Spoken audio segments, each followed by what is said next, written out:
Hi everyone and welcome to the Child Protection Party.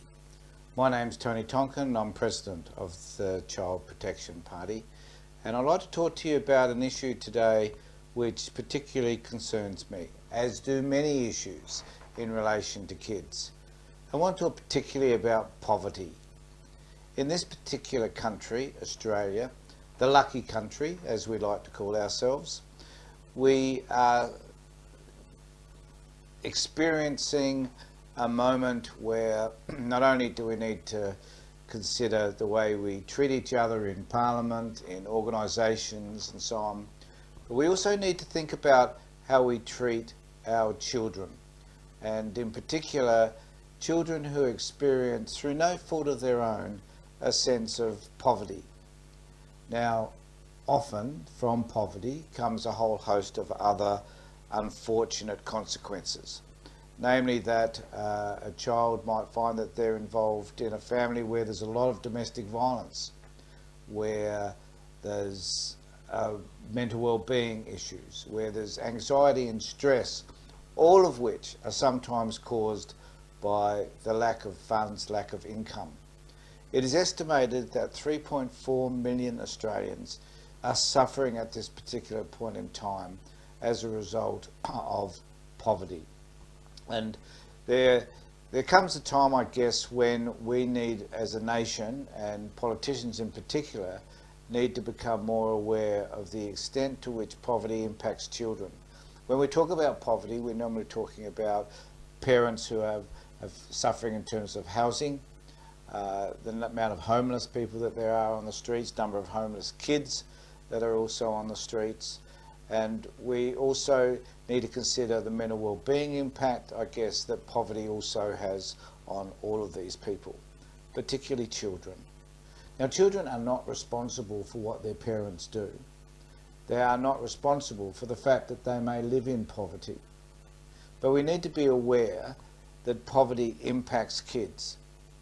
It impacts them in a whole range of interesting ways. For example, if you're not provided with the right amount of food for lunch when you go to school, or if you don't have breakfast before you leave for school, then you're not likely to be able to function as well, because simply you just haven't got the fuel in order to be able to do that. And some of these children also may not have the funds to be able to go on certain excursions, or to buy the right sort of clothing that they need to have at school so they can at least feel like they're fitting in. Poverty also creates a sense of illness, I guess, around a person's mental well-being and their ability to be able to cope with the day-to-day stresses. And if children are unable to cope with what's happening to them on a day-to-day basis, then the chances are that their education outcomes will also be poor. We would like to see more funding provided for families that are stricken by poverty, lack of income, drug abuse, family violence, mental well-being issues. Because at the end of the day, all that stuff impacts kids. Youth suicide is a particular concern to us all, not just because of the way social media impacts kids, but also because sometimes children often feel that they're not making any progress, that there's nothing in their lives worth living for, and sometimes that is because their family is poverty-stricken and struggling on a day-to-day basis. These issues are issues which need to be addressed, and we at the Child Protection Party, if we're able to get people elected into Parliament, will do what we can to ensure that poverty is eradicated or mitigated against in the best ways that we can, and that the outcomes for children are significant. We also need to be aware that if we're going to impact kids, we need to be able to impact them at an educational level. It has always concerned me that the number of children out there that are talented, that have the degree of intelligence that's required for them to go on to further education, do not have that opportunity, simply because, well, their parents don't encourage them, for one thing. We as a society ignore them for another. And that we need to find ways in order to improve their education outcomes. And sometimes that is simply by placing more resources at their school or educational level. to highlight those kids that have got the ability to be able to do better in life and to encourage them to do so. And sometimes that simply is a kind word. That is someone acknowledging the abilities, the talents that these kids have got, and then to encourage them to go further. We often see it in sport, I think, where we find a child that is particularly talented at football or netball, and the coach will notice that and will encourage them to do better.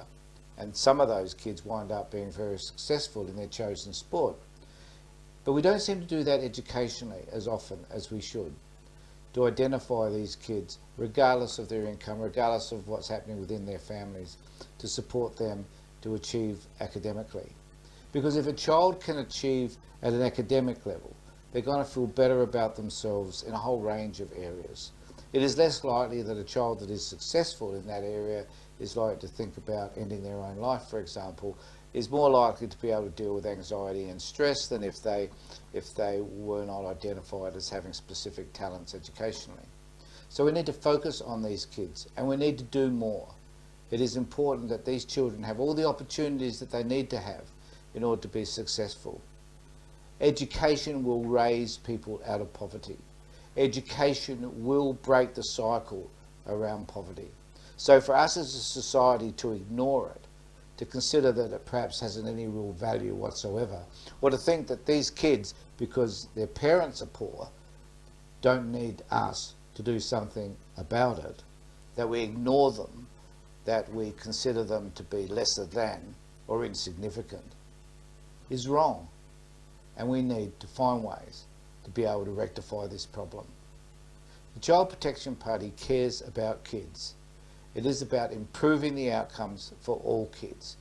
Overcoming poverty is one of the issues that's going to make life better for most children. For the 3.4 million people that are affected by poverty, so many of those families have got kids who could do better, should do better, and will do better if they're supported by us.